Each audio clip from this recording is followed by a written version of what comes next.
right, here we go. Another podcast, another episode of Square Dance Callers Talking. Tonight, I've got a gentleman. This is the first person I've ever spoke to in Southern California, and he's got a record label. He's been calling a really long time. I'm going to let him tell you all about it. He owns Shakedown Records. And he's going to tell us about his life in square dance calling. Tonight, I've got Pat Carnathan. How are you, sir? Well, thanks, Charlie. I certainly appreciate you doing this with me. And as a lot of my podcasts have been going, I'll start off and I'll ask you this. You're in Southern California. You said Menifee, California. Is that correct? Yeah. And I tell everybody the closest I've ever come to California, I've been to Los Angeles on a connecting flight. Yes. And actually, on the connecting back from Hawaii, we went to Disneyland. So I say I've been to California, but I literally was at Disneyland, then I got back on the plane and flew out. So I've never actually been to California. I've been in the area. But so you've been out there your whole life? Well, I was born in May of '64. My father was Navy. So when I was 6 weeks old, we went to Japan and spent 6 years in Yokosuka, Japan. So I spent the first 6 years of my life there. Of course, we lived in officers' housing on base. So I didn't really, assimilate a great deal. With local Japanese kids, and keeping in mind I was a baby and came back when I was 6. So I don't really have a great deal of memories. But Wow. yeah, I was in San Diego until I retired from daytime work in '07. Moved from San Diego about 75 miles up the road to the teeming metropolis of Menifee, California. Okay. It's a little more peaceful. San Diego is turning into Los Angeles Junior. Okay. No such thing as rush hour. It's just all day, every day. All day, all night. Yep. We kind of get a little bit of that in Atlanta for sure with the traffic. Yeah. I spent the first, 40 years of my life, with the exception of Japan, I would go to work. I would take my surfboard or my jet skis, and I would leave from work, grab a 6-pack of beer, go directly down to the beach and play in the water until it got dark. That was a great way to spend puberty, Oh, sure. That's a great story. So your dad was lifetime Navy, retired? No, he was in from 46 to 71. Okay. Retired in San Diego. And then I went to work for General Dynamics Convair, third shift as a machinist, and going to school at San Diego State. Got his teaching credential, and he taught high school until sometime in the '90s. So he had two careers.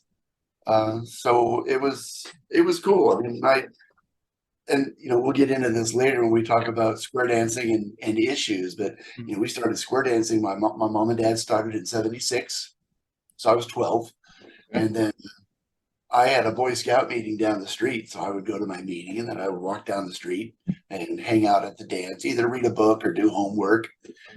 And my mom said, well, next year you're going to join the class. I said, I am not. I'm a macho 13-year-old. I will have no square dancing. Yeah. So I get to the dance, and there's a 13-year-old girl. I'm like, well, maybe this won't suck after all. So, very nice. So learned to square dance, and then that was 77, 78. June of 1980, the club I was dancing with had amateur callers night. So I tried Wade Driver's Sail Away with backup vocals on it. I did not have enough skill to be singing with backup vocals. I tanked miserably. I mean, just nose first into the ground at a high rate of speed. It was really bad. And I swore right then and there I would never, ever become a square dance caller. Wow. And then, 2 months later, another club had a amateur callers night, and I tried Rhythm of the Rain. Okay, I know that. Beautiful piece of music. And that one actually went okay. So I thought, maybe I could do this. My mom and dad bought me a Newcomb turntable and speakers. I practiced to the four walls of my bedroom for hours and hours. And, back in those days, in the, early 80s, San Diego had probably 45 or 50 square dance clubs. So I could travel to a different club every night of the week. The caller would invite me to do a tip. And I kept records. I had a card file of the date and the club and the song I did. And I gave myself a 1 to 5 rating. And then I would write down what the caller said. Yeah. I was kind of hardcore. I was almost a straight A student in school. School was no trouble for me. So in class, I'm writing choreography. Teach Mr. Carnathan, you want to solve this problem? Sure. I'm trying to do a resolve from a load the boat into a right and left rein. So give me a break here, okay? Yeah. I know that I sit there and I'll play with checkers when I'm at work and all that, writing stuff out. And it's a different, you're in a different world when you're doing it. You're concentrating. And, my hero square dance caller is Jet Roberts. I think he's the best caller on the planet. And I've told him that. But, when we hang out, when he comes over to the house and does gigs in the area, that man works on his craft. Even though he's really freaking good at it, he gets out his checkers and says, I'm working on something. And he starts doing the checkers. So here's a guy who's always like Billy Joel, still practicing the piano. Right. I don't have the patience to do the checkers. I use that little software program called SD. So Windows. It's a little clunky, but fully functional. And it gives you a list of everything you did so that you can transcribe it and, put it in into a font that's big for a, almost 60-year-old guy to see. Yeah. And I use some terminations on occasion. I still do checkers a lot. I've got some with me whenever I go anywhere, usually, especially if we're traveling or something. I've always got some with me. And and I try and write it down. And years ago I would try and read, and that's just not a good plan. So I'm not good at looking at something, reading when people know I'm doing it, and trying to hide it that I'm reading it. That never works. I feel like I'm taking my eyes off the road. Yeah. Kind of stand to the side of the laptop and keep cutting over. And I was like, they know what I'm doing. So you got to get away from that. There are a couple callers out there that made quite a living as reading callers. They wrote good stuff. Excuse me. They wrote good stuff, and they could sell it. Unfortunately, especially at national convention, you'll see a lot of guys and gals reading, and they're trying to, one eye on the square, one eye on their notes. They miss a call, which is death. Yep. The end of your world. And the problem is, if they're reading, they're not paying attention to the floor. And I've seen 25 squares standing there staring at the caller while the caller's trying to find his place on it. Oh, yeah. Just want to shrink into the woodwork. That, or they don't even realize that the dancers are watching them because they haven't looked up. And it's just hard, especially being a caller and seeing that happen to somebody. You feel for them, because I've been there when I started out. I got called a couple of times like that. So I've gone to a lot of caller schools, things like that, trying to pick up on it and just watching and listening to people on YouTube and everything. So you started out, and I saw where you played piano since you were 6. Yeah. Is that right? I actually asked my mom for piano lessons. We had a piano in the house, and I was kind of playing tunes by ear, just listening and playing them. And apparently I had an affinity for when the Saints go marching in. And my mom called my dad, who was on shore duty, and said, "Can we afford to get this kid some piano lessons?" So I took private lessons from age 6 to age 18. We have a critter crossing the desk here. And then I was a music major at San Diego State. I was not a good music major at San Diego State. I was playing in bands. I was a square dance caller. you're playing in bands making $30 a night going, why do I need a job? I made $30. Yeah.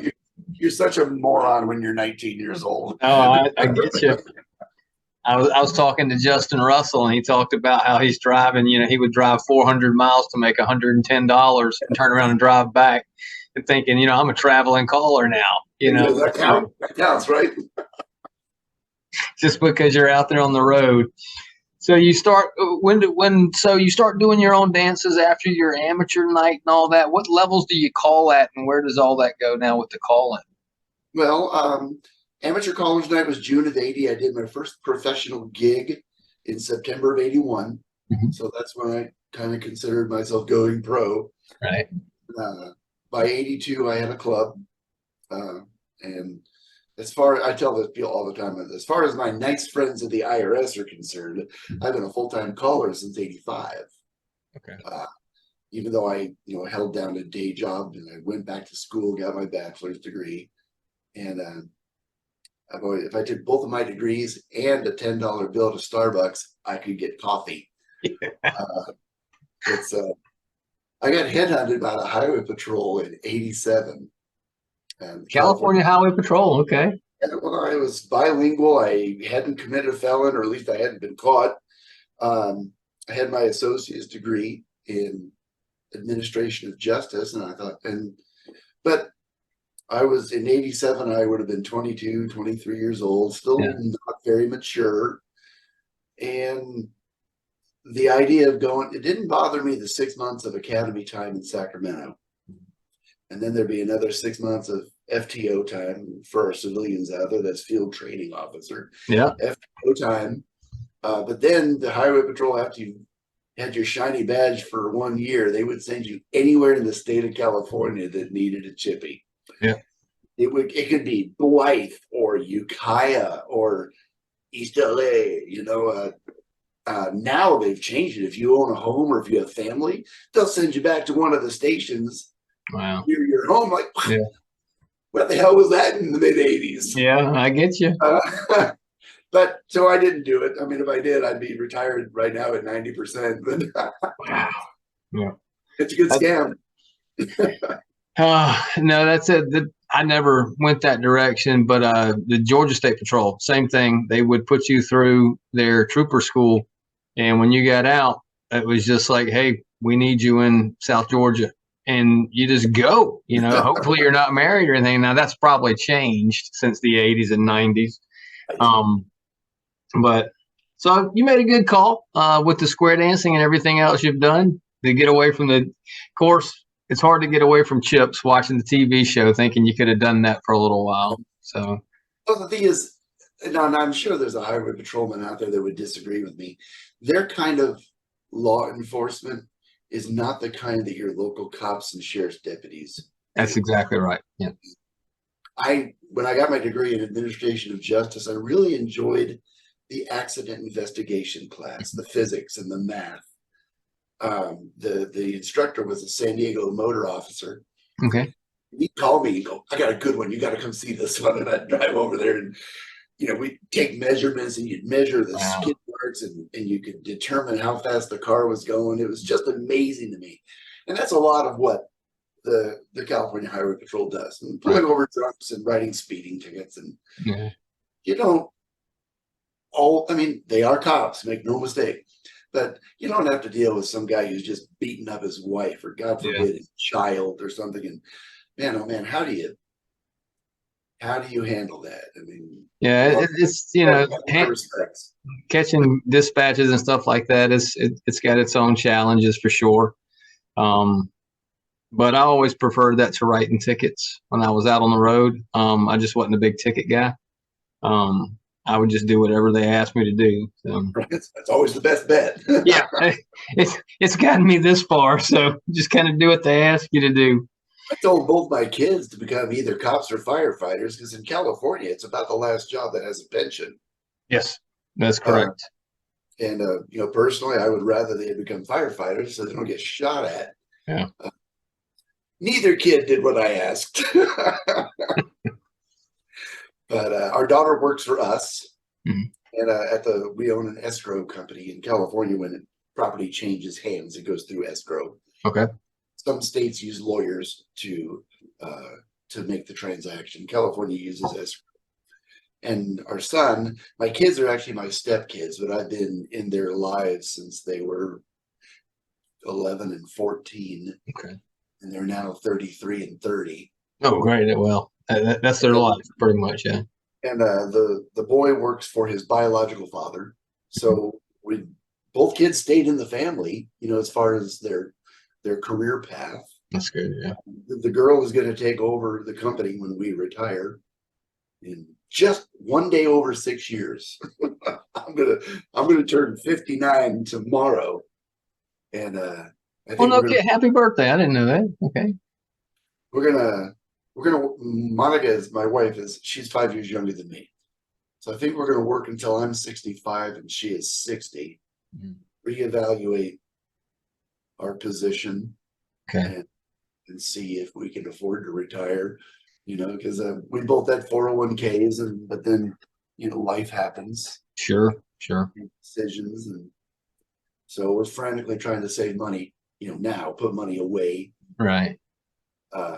Not starting until you're in your early 50s puts you behind a big. It does. Luckily, I've got a pension with the PD, so that's certainly a big help. And I can go in about 13 months if I want. I'll probably stay a little longer. Just depends. I know. Who knows? So, well, so the square dancing. Let me ask you this. I ask everybody this, and it's kind of everybody asks me about this question. It's one of my favorite ones. What levels do you call that? A, C, or just? I call from mainstream through A2. A2. What's your favorite call? If you have to pick one out. I love Follow Your Neighbor. Follow Your Neighbor. Very nice. Why? You know why? Because it changes the handedness of the ocean wave. Mm-hmm. If it starts out right-handed, it ends up left-handed. Left-handed, yep. And I think it is cool as heck. And I think anybody who calls Follow Your Neighbor and Spread should be hung by their thumbs. Because it's just a cop-out. Why call Follow Your Neighbor and Spread? You're right back to a right, assuming you started right-handed. Yep. Yeah, and there's some places that I've gone to that the dancers think that's the actual call. You're not wrong. If you say Follow Your Neighbor, you'll watch them break down because they're just like, whoa, this isn't how we do it. And I was like, well, no, it's not. It's the way you're supposed to. You can put the spread in there, but that's kind of, it makes it easy. You go to that and you're right back into a right-hand wave, and everybody's comfortable there. Right. Well, that's the truth. I think a lot of callers have I don't want to say a fear, but a phobia of left-handed formation. Sure. Yeah. Oh, I don't know what to do. And if they do call, okay, you little missy, if they do end up in a left-handed ocean wave, they immediately call either trade the wave or centers cross run. It's kind of like crossover circulate. Almost always they use a turn and deal immediately afterwards. Mm. Callers become very predictable, and I try to not. The whole point is to not be predictable. If you want something boring and predictable, go line dancing. That's one of my favorite jokes. But no, square dancing has literally taken me around the world. I've called in Japan, and I've called in Canada. I've called all over the United States. I've gone on cruises. I saw where you've got some cruises. You've got another one coming up pretty soon, don't you? Yeah, Tim Pepper and I are gonna do the Southern Caribbean. You know, is it Caribbean or Caribbean? I don't know. Anyway, it's Caribbean. I'm from down this way, so it's Caribbean. Right on. So yeah, we're gonna depart and return from Fort Lauderdale. The last trip we did was back in September of last year, 2022. That was Venice to Barcelona, and that was 12 days. Okay. That was a great trip, but we got to look at our age group, our clientele. They are mature. Correct. And, maybe they don't want to do a 12-hour flight over the Atlantic Ocean. You got to be mindful of that. I personally, I like those cruises. I mean, I've done, the Mediterranean, the Atlantic, and they're great trips. And if you're going to fly all the way, almost halfway around the planet, yeah, go have some fun. Get there a few days ahead of time, and we spent 3 days in Venice before we boarded the cruise ship, and I mean, what an amazing place. Stop it. It looks at you, but look how cute I am. Venice was amazing because everything has to be done by boat. I know it sounds duh, no, but that'd be nice. Yeah. there, I mean, there's a FedEx boat, there's a UPS boat, there's a trash boat. It's just everything happens on the freaking water. We're staying in a rather nice hotel, and they brought the fresh linens in by boat and took the dirty ones out. I mean, just every freaking thing is done by amazing. We've talked about at some point we're going to go Mediterranean, get over that way. We haven't done it yet. We're hoping to. My wife retired last year, so at some point we'll go that way and see where we go. To me, a cruise is. When did you start doing the cruises? Oh shoot! My first one was we formed Shakedown Records at Collar Lab in 1988. That was Reno, and we were at the Flamingo Hilton. I don't even know why I know that. And the late Lee Schmidt, an icon in the activity. We're all sitting around drinking because we're callers and bitching about square dance music. And, why doesn't it sound like the original tune? Right. Why does it always got to be ding chicka ding chicka ding chicka ding? Every single one of them. No matter what the original song sounds like, the square dance goes boom chuck. That's correct. And Lee Schmidt said, well, you can either sit around here and bitch about it, or you can all throw some money in, let's start a record label and do something about it. Okay. So we all threw $1,000 in. In 1988, that was money. I was 24 yes, years old. It was. $1,000, holy cow. And it took a while to find our groove. And we're talking about records groove, a little bit on the nose. I took over music production by the early 90s. And I'm kicking you out of the office because you're killing me. Sorry, Charlie. Okay.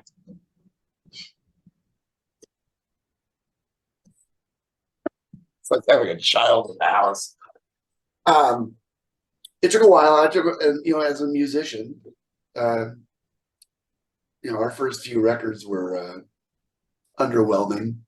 And we didn't find our sound, our groove, our where we wanted to be. I bought studio equipment, spent a fortune on keyboards and synthesizers and stuff like that, and started doing what we call the front end work. Right. I would write out the chord chart from the song, and I would play the bass part and the drum part and the keyboard part and any horns, and then we would go into the studio and start bringing in live instruments, because nobody wants a tune that's entirely synthesized. Right.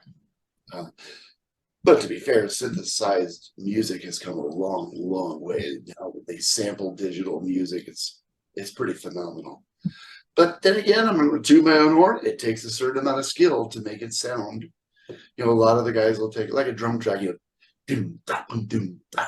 They'll take that and then just loop it all the way through the songs. Yeah. Entire freaking song. Doom, da, doom, da. I prefer to play the parts one at a time all the way through. That way there's a little spontaneity. It sounds a little more live. I mean, the best day of my life was the day I got married. But well into the top 5 is the day a guy called me from probably somewhere in the South, based on his accent. And he said, I just got to know, how do you mic your drum set when you record? And I said, well, it's actually done on the keyboard. He goes, no way. So that was a huge compliment. The guy, my drum set, my drum track was live. Wow. Go me. So now, how many records do you think you've actually made? We got to be creeping up in the 100 mark, somewhere in there. What just off the top of your head, what's some of your favorite ones? Oh man, I like Brandy, the old Looking Glass too. The say Brandy. That is one of my closers right there. I love Yeah, Brandy. it's Yep. a sweet piece of music. We did a good job on that one. Yes. I like country rockers. I like, I was born in '64, so I grew up in the '70s listening to the radio, the Steve Miller Band, Mhm. Billy Joel, Elton John. I snuck out of the house to see Boston in concert. I couldn't hear for a week afterwards. It was the loudest damn thing. That's a good memory, though. That's good. But and then I did Jet Airliner, Mhm. Steve Miller Band Steve too. Miller. That's because I did the song several years ago up in Northridge. And this sweet little old lady, I mean, she's got to be a million years old. She was probably a waitress at the Last Supper. She comes up and she goes, "Do you know Steve and the Boys?" No, ma'am, I don't. Just used to practice in my garage. Wow. What a cool little piece of that is. Yeah.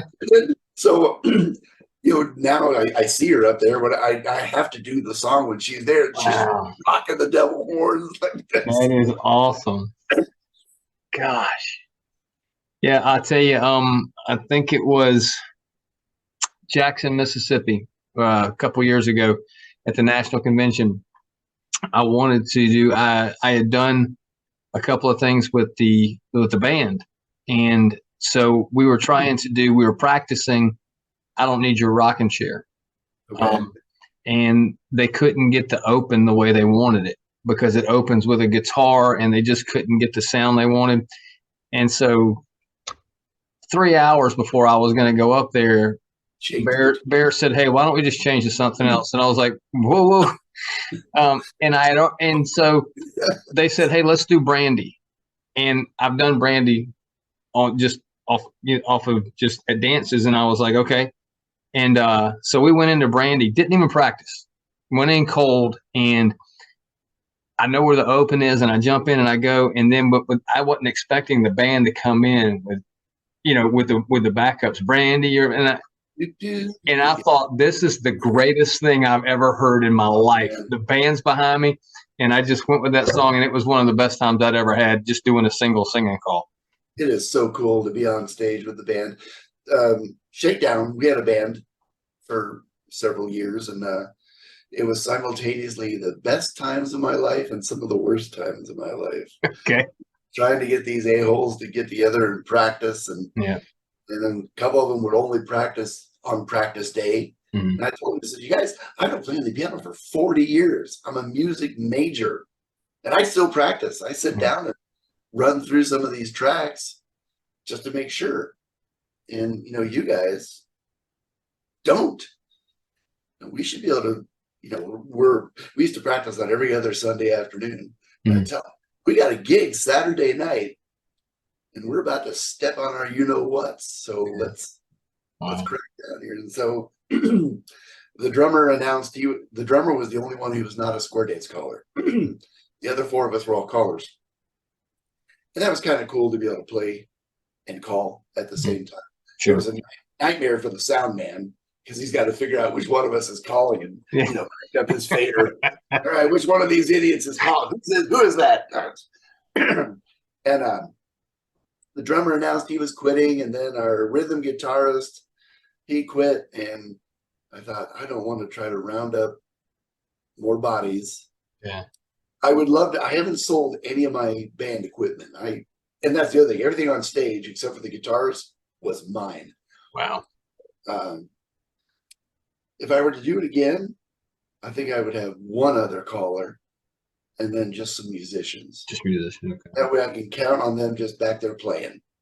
The Ghost Riders have a solid business plan. Mm-hmm. They play. You boys, call. Go play. So it works for them. Good. Yeah. I've had a chance to do, I think, 3 with them, and it's just an awesome thing with a band behind you. I've never had that until then. Cool. What else we got? So you said Jet Roberts, you're one of your favorites, and I agree with you wholeheartedly about Jet. I've had the pleasure to talk to him several times and listen to him a lot. some other influences for you as far as callers when you were starting out and even today? Mike Seastrom is the reason I'm a caller. I went to the California State Square Dance Convention. He's standing on stage singing, and I thought he was the coolest damn thing I had ever seen. I was went full fanboy on. I was probably 15 years old, and just mouth open, just look how cool he is. And and he and Lisa, I consider them ambassadors of the activity. I mean, if we send square dance callers into space to see other planets, send Mike, because he's always got a positive attitude, and he's a superb caller. He can harmonize with anybody, anytime. My vocal range is doing this. I feel like Indiana Jones is going to jump through at the last minute. A lot of the songs I recorded, I can't sing anymore. There's a really good tune. I can't remember the label, but it's a Michael Martin Murphey tune called "Carolina in the Pines," and the record label did a superb job on the music, but it's pitched up here. When I was 25 years old, I could hit it all day long, but now that I'm creeping up on 60, not so much. So I'm thinking, I was just talking to Monica not long ago. I think I'm going to drop the song into my studio and pitch it down a little. Drop it down, yeah. Scott Bennett does amazing music. And I've had, this is not a secret. I talk to Scott about this all the time. His music is pitched too high for me to sing. I can't sing it. And these, if you pitch shift a song, you're not just shifting the instrumentation, the drums and everything. So instead of your drum going, it's just got a different sound.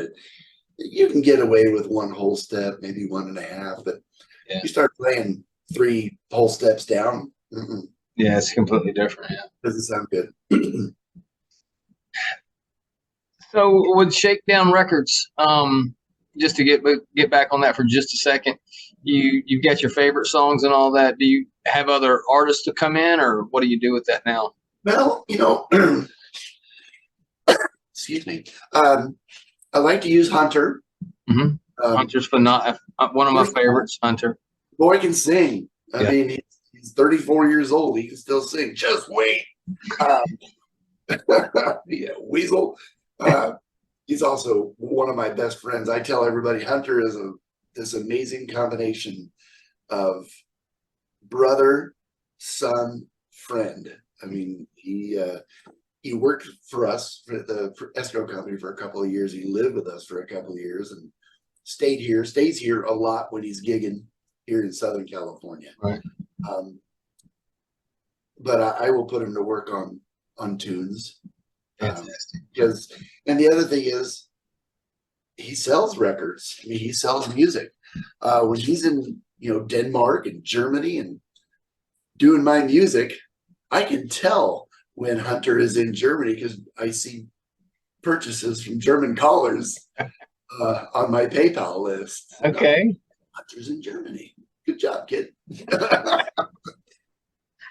And he's got a magical voice. He does. He can sell a tune. He can croon.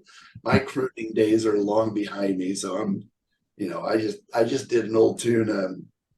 Money, that's what I want. Money, don't get everything. It's true. You basically just shout your way through that song. Oh, that's my tune right there, boy. I can just scream it at the top of my lungs. It's got backup vocals on it. It's awesome. Oh, I try and hide behind my yelling sometimes when I'm up there doing something. I'm just like, if I can't find the note, I'll just yell over it. So exactly. Most memorable place you've called? You said you've been in Japan. You've been on cruises. What do you think? What stands out to you? Japan. Simply amazing. I'll tell you, I was a plus caller. I wasn't a mainstream caller. I was a plus caller. And I got sent to Japan, and I was so excited about being booked in Japan, I didn't look at the contract. And first off, flying to Japan, you leave Thursday morning and you land Friday night. Mhm. So you got screwed out of a Friday. They started square dancing at 8 in the morning on Saturday, and they just dance all damn day. They stop for lunch briefly, and they don't take breaks. So you're calling your little tail off. I found out mainstream, hours and hours of mainstream. I'm so screwed. So 3 tips in, I have burned up all of my mainstream stuff. So I just started calling all position, and they did it. Some of the best dancers I've ever seen in my life to this day. And that was in 1995. I've heard that. Bulletproof. I mean, just bulletproof square dancers. And you'd call some really cool stuff. And of course, they're also very fastidious about their attire. So the entire club's wearing the same damned outfit. It's a sight caller's nightmare. It's like, Sure. you guys look great and identical. And I took that, and then flying home, you leave Tuesday morning and arrive Tuesday morning. So you get screwed out of a Friday, but you got a complimentary Tuesday out of the deal. Nice. Yeah. I had a club that I was calling for. I had called for several clubs. My favorite club was a Sunday night group down in San Diego. And I told them, I said, you guys, I just had an amazing weekend of calling, and I'm going to make sure you can dance that stuff. And they're like, okay. And it was a rough year or so, because you had accomplished square dancers that had never done, like say, Past the Ocean session. I don't do the girls part of Past the Ocean. Well, there is no girls part of Past the Ocean. And because I'm the one who taught them, so I was partially to blame. I was all to blame. When you see Call Past the Ocean, the girls do that little left touch a quarter in the middle. You call it sashay, and they end up in a facing hourglass formation because the girls did a left touch a quarter in the middle. But we turned that club into a bunch of animals. Wow. And we had people that were challenge level dancers that would show up on Sunday nights to Dance Plus because it was awesome. It was a lot of fun. It was a lot of fun. So I teach all position. I think anybody who says all position is being a little arrogant. The only person who could teach all position would be Jet, because he knows all of them. I teach most positions square dancing. I think, the circulates and the runs and the trades, you should be able to do those from all the positions. Yeah. And Past the Ocean, by God, you should be able to do it sashayed. Same thing with square through. So when I'm teaching my beginners, the first time I run through a call, like partner trade, do it sashayed. Yep. That way they don't know any better. And I get my chops busted all the time by callers. Oh, don't teach them all positions. You're just confusing them. And the truth of the matter is, your class members have no idea. They're like, okay, Pat said, pass through and face your partner, step to a wave.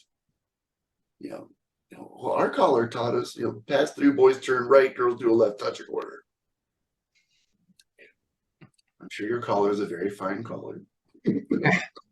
One thing that always stuck with me when I was coming up, and I was talking about it with Ray Owens a while back, but Tim Mariner taught me to square dance back 28 years ago. When he was just starting out. But we were in half sashayed lines. And I remember he said, pass, and some people may not get it. Me being in police work, I kind of get it. He said, past the ocean, boys are the hookers. And that has stuck. And I do it now. I'll do it at a dance Thursday night when I go do mine. I'll have them and I'll say, past the ocean, boys are the hookers. And some people get a laugh out of it, and because it's just funny because that's what they're doing. But so, yeah, it's good to have somebody who can, or a group that can dance from a lot of positions, all of them. And when you get to higher levels, the A's and the C's, you run into that. Some of the other clubs, you get down there and it's tough. It kind of limits what you can do as a caller if you, because you want the dancers to succeed. Right. You know, especially if you're a guest or they're pulling you into, you're doing a dance for them on a Friday night. You don't want to go in there and go, "Hey, watch what I know," you know, and Right. let me show you something, Hey, do because not care what you you want know. to come back. Yeah, so I'm gonna, hey, that first tip is gonna be as basic as we can get. We're gonna do this, we're gonna do that, and it's a lot of right and left throughs and veer left just to see if they can do it. And a good test is your favorite call. Follow the neighbor. You say follow your neighbor, and you don't say spread, you're going to see what dancers can keep up with, because that tells you something, just something as simple as that. Okay. So a lot of my other podcasts, I stayed right on that. And so I was thinking about it, and I was telling you before we did this that I've talked to some callers in a dinner setting or just hanging out after a dance, drinking, whatever. And a lot of funny stories and things like that. So before we get done here, I'm just going to throw some things out at you, and you tell me, and if you want to expound on them, have at it. If you have no point, if you don't have anything to say about it, that's fine. Footloose or Dirty Dancing? That's a tough call. I love both of those. I love the music from both of those movies. Probably going to go with Dirty Dancing. Wow. Okay. Why? Anything in particular? Footloose was 1984. Dirty Dancing was 87. So roughly the same era. I liked the music in Dirty Dancing because it was late 50s, early 60s. That was when the film was set. Okay. And I think I was born 25 years too late. Okay. I played in the stage band for the play of Grease, the musical. Wow. Okay. I actually played electric bass, and God bless America, that music was fun. Just that doo-wop, there's a chord progression that just existed throughout the 50s. Yeah. And you hear it and you just feel like you want to stroll. And it was just cool. Kevin Bacon dancing his scrawny little ass off in Footloose. Yeah. Kenny Loggins tune. Kenny Loggins owned the 80s. You can't beat Kenny Loggins when it comes to movie soundtracks. He hates that, from what I hear. Interviews I've seen about him, but that's what he does. I mean, he's Top Gun, he's Footloose, you name it, he's done them. I agree. You can't go wrong with Patrick Swayze for sure. But yeah, I think movie wise, and not to get into the movie aspect, I'm a huge movie guy. That's why I started thinking about this a couple nights ago. Movie from beginning to end, Dirty Dancing is phenomenal. Footloose is just fun.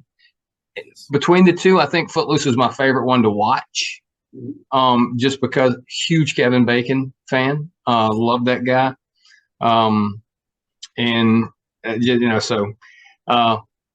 I appreciate that you're a Dirty Dancing guy. I didn't know which way you'd go, so that's fantastic.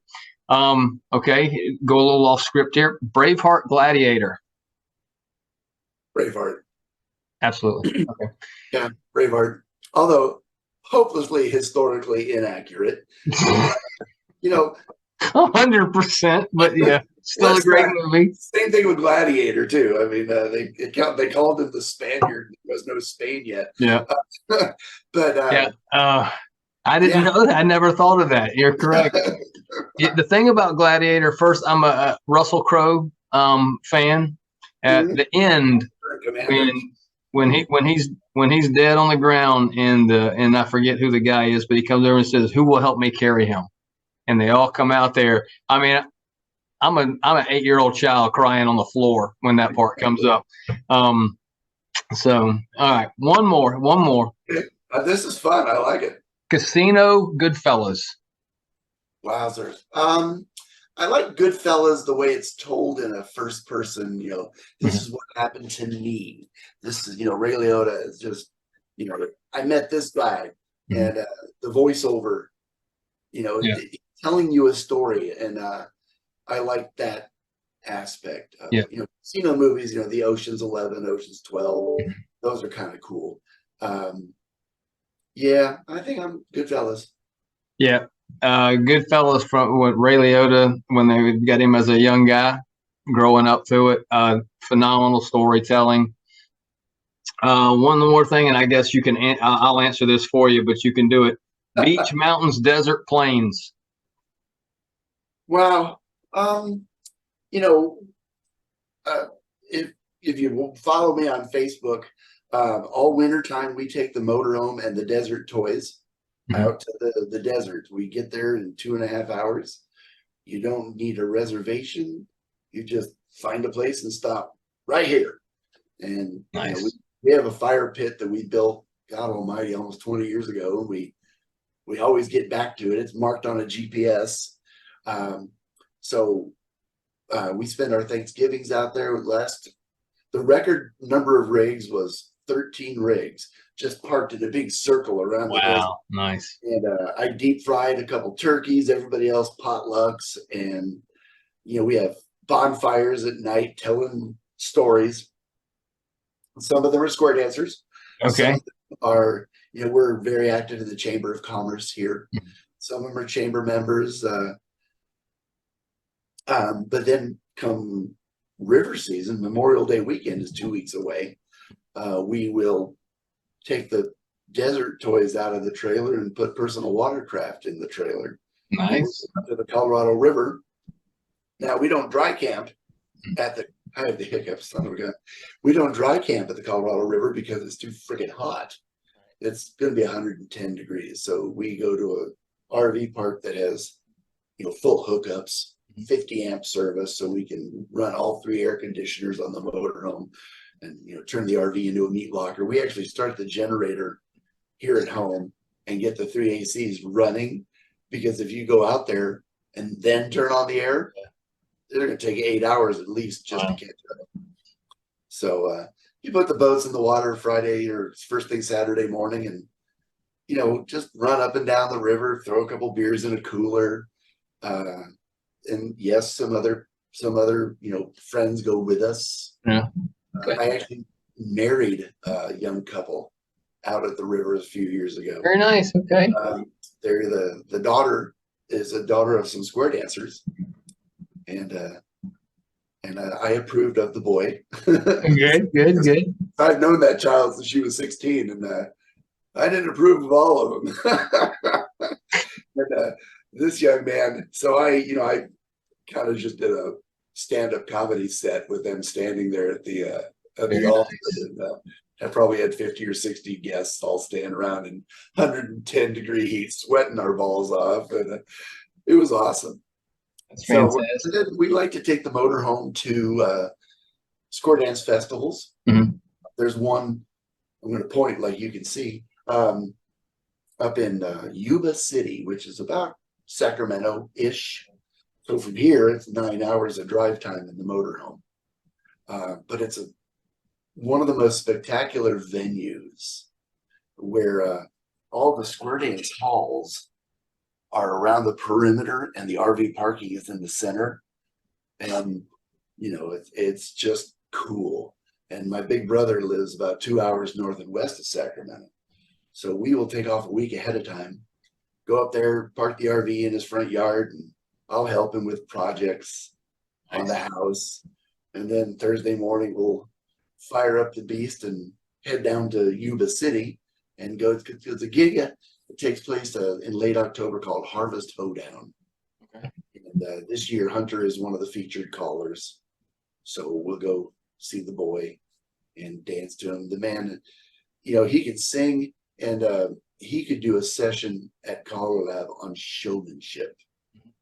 And that's what, I mean, none of us started out as great square dance callers, you know, but I agree. And Hunter was not a great square dancer, but the man could put on a show on stage, and his calling ability just ramped upward until now he's a great caller with a great stage show. I hate his freaking guts. Yeah, I told him when I was talking to him on the podcast I did with him, he was really the first caller not from Georgia in the area that I was in when I was starting out calling around 2014, 15. He was in Kennesaw, and I'd heard of him, but he came down and he was the first one, and I was like, wow, that's a whole nother level, from the guys that I'd been seeing. I mean, really good callers in this area, older guys, but you don't have the stage presence when it comes to putting on a show. You have really good callers. Some of these guys that were in their, that taught me in their 70s, 80s, that can really go up there and resolve and choreography to the lights go out. But just a stage show, and Hunter's up there, and of course, out of 2015, let's guess that was when it was. He's got one of his shirts on with the designs all over it, and I'm like, look at this. That's another level of caller thing, and that was when he was even younger. Oh yeah. So, and I told him, I was like, even if I'm much older than him, that was a huge influence. I was like, I need to be like that guy. Not that I could ever get there, but I need to go that direction. Right, something to aspire to. Yeah. So he was phenomenal. Anything you got coming up? Anything else you want to talk about? Well, I'm only teaching one night a week now. When I left San Diego in November of 2007, I was working 5 nights a week minimum. I had Sunday, Monday, Tuesday, Wednesday, Thursday, and then if I had out of town gigs Friday and Saturday, there's 7. Wow. I had sometime in the mid 90s, I did 140 nights in a row. Wow. Jeez. Yeah. And still working a full-time day job. And I attended a session at this most recent caller lab on work-life balance. And most of this stuff at these sessions, you already know, but it is really nice to have somebody say it, and it what's the word, cements it in your head. It's like, you know what, dang it, I need to do that. Right. But I didn't get married until I was 44 years old. There was obviously a string of girlfriends and a couple of fiancés, and every one of them got tired of taking second place to square dancing. And the last girl that I was engaged to at the beginning of the end, I didn't see it at the time, we never do. We were talking about the wedding day, and she mentioned the 3rd Saturday in June. And without thinking, I go, well, that's National Convention. Well, that didn't sit too well. And in retrospect, who gives a rat's ass about National Convention? Yeah. If you're going to get married to the love of your life. So when I left San Diego, I was engaged to Monica, and I moved up. So we lived in sin for a year or so before we got married. And I just, the phone starts ringing. Oh, I hear you live in Riverside County now. Do you want to teach our class? Wow, nice. I'm actually with a girl that I like, and I want to keep her. So, no. But this club is called the Grape Stompers. The city of Temecula, which is right on the border between Riverside County and San Diego County, is known for their wine. It's in a valley, and grape vines, wine grapes, like fog. They like that mist. In fact, stupid information, Temecula is based on an Native American word for Valley of the Mists. The word is Temeku. And that's what it is. In fact, you can drive south and you're in brilliant sunshine, and you go into a fog bank and people are turning on their headlights and taking 30 miles per hour off their speed. So I had taught for them from 1987 to 2001. Wow. Jeez. That's 14 years. Yeah. And then when I moved up here, they had another caller, and I knew they weren't happy with their caller, but clubs aren't real good at telling the caller, you can leave. Yeah.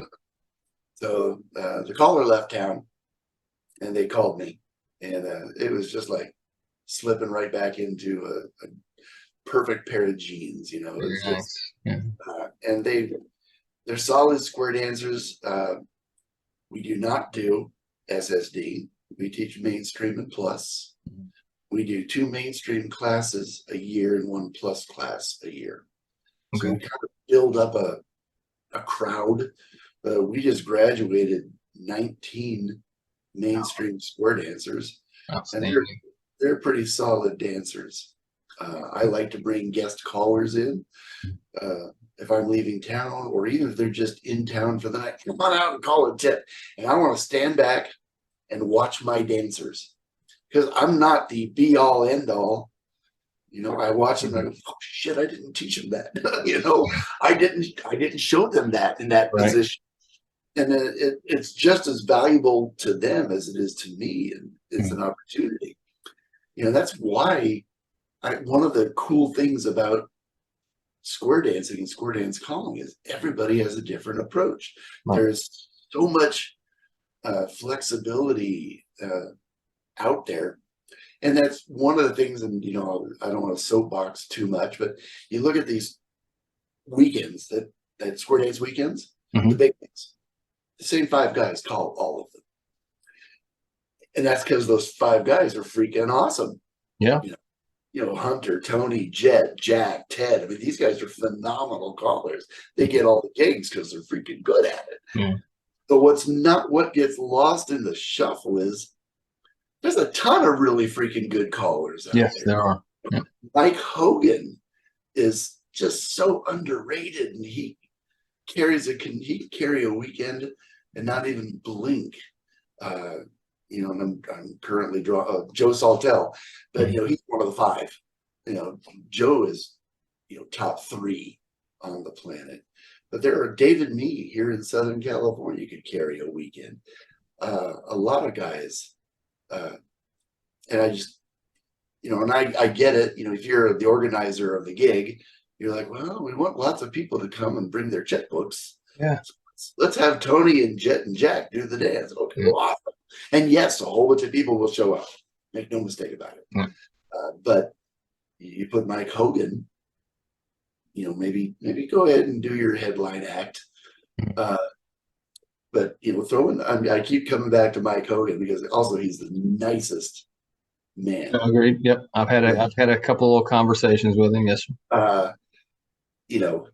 And let people see that this guy can carry it. Yeah.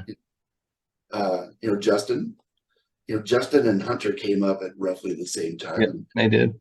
Hunter's got quite a bit more of a stage show than Justin does, but Justin is a superb square That's fantastic. I love I'll just listen to Justin. It's fantastic. Yeah, so these guys, I think there could be a lot more variety out there if the organizers of these weekends would, take a chance a little bit. Yeah. And the truth of the matter is, if you hire a caller who's not one of the top 5 and they crash and burn, okay, it happens. Yeah. And I remember this is 40 years or 35 years ago. There's a guy started learning to call after I did, and he wasn't very good at it. Just wasn't very good at it, and he wasn't doing the homework.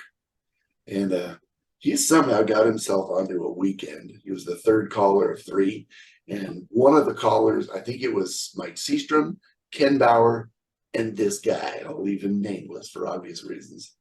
And he calls me. He says, "I talked my way onto a weekend. I'm doing it with so-and-so." And I'm on the phone going, "Is this happening? Am I in the Twilight Zone? How do I get that gig?" Yeah. And he tells me, and I'll never forget this. He goes, "Pat, this will make me or break me." I'm like, "It sure will." And he was out of the square dance calling business. Wow. He just plain stopped. But then, you've been calling now for what, 10 years or so? 15? About that, yeah, about 12. Yeah. Yeah. In my 41, coming up on 42 years of calling, a number of guys and gals have come and said, "I want to learn how to call."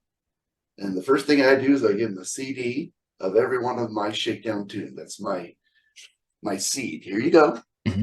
Learn some of these tunes. And I'll let them do singing calls for the first few weeks, month or so. But you and I know very well that a singing call is essentially just karaoke. That's exactly what it is. Yep. Head square through, four hands round you go, and do-si-do. And after 3 or 4 Sunday nights of singing calls, I'll say, okay, next week I want to hear some patter. I can't do patter. Well, then you're not a freaking caller. Yeah. You know, I can't do it. I said, well, first off, you don't have to say something on every beat of the music. New callers are unmistakable. Head square through, four hands round, that bring you go, and when you're done, you don't. It's like, are you going to breathe? At some point, you don't have to do that. We have beautiful music. Just say head square through, four and shut up. Yeah. Let them enjoy the music. I watch a ton of people on YouTube, and you can see that, and some of the top college big ones have been doing it forever.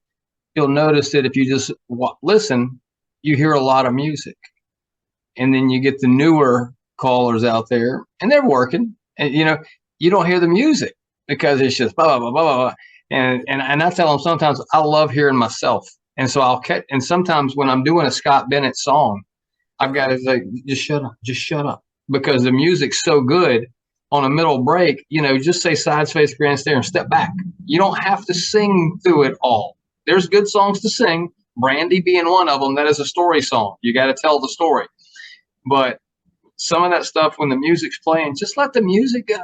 And when you're doing patter, the same thing. When you call a relay the deuce, you don't say anything else. Let it go. Yeah. Let the music play. So yeah, I've never thought of it that way, but I see that. That's nice. Oh my gosh. Well, Pat, I appreciate it, brother. You got some cruises coming up. I'm going to get on there. I didn't realize that Jet Airliner was yours. Before I go to bed tonight, I'll have purchased that more than likely.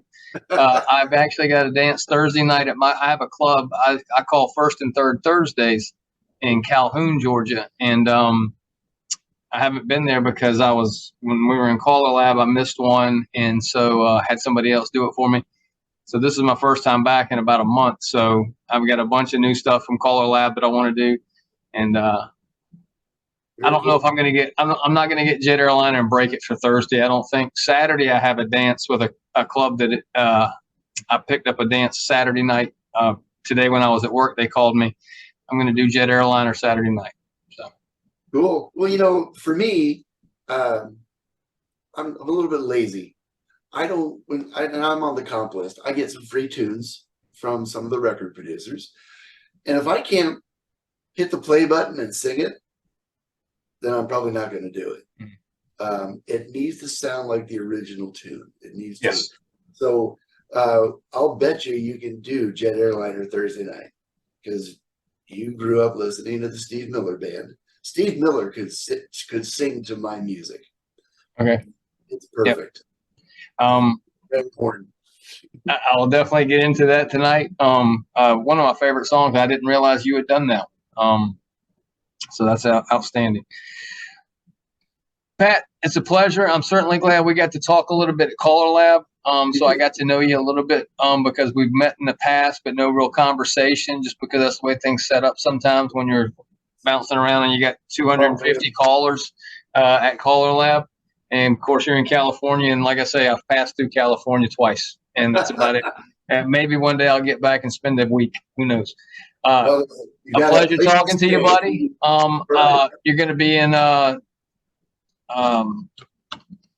Alabama next month? Yes, sir. Outstanding. Yeah, Southwest Airlines does not fly into Mobile, so we're going to fly into Pensacola, and we got a car reserved, and we'll just drive for an hour. And okay. Well, so be there. The upside, it's about 2.5 hours for me, so I get to drive to this one finally. So that's good. Right on. So I will see you there, sir, and the first round will be on me afterwards. I like it. Sounds good. Thank you so much for inviting me. It's a pleasure, brother. Good seeing you. Have a good one. Yep. Bye now.